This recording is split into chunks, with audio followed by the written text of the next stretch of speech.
কত টাকার মালিক নামের আগে দিয়া হাজি, অথচ বাড়ির পাশের মানুষটা না খাইয়া ঘুমায়।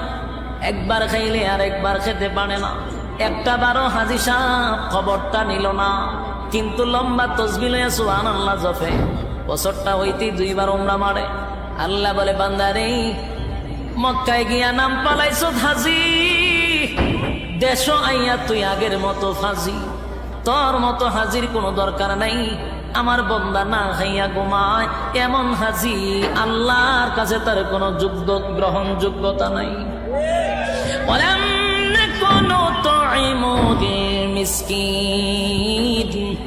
যাদের অঢাল সম্পত্তি আছে তারা যেন মিসকিনের পাশে দাঁড়ায়, তারা যেন অসহায়ীদের পাশে দাঁড়ায়।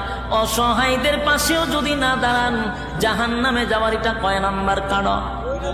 আরো জোরে সবাই মিলে 2 নাম্বার কারণ। জাহান্নামীরা জাহান্নামে কেন গেছে এই ব্যাপারেও বক্তব্য আছে।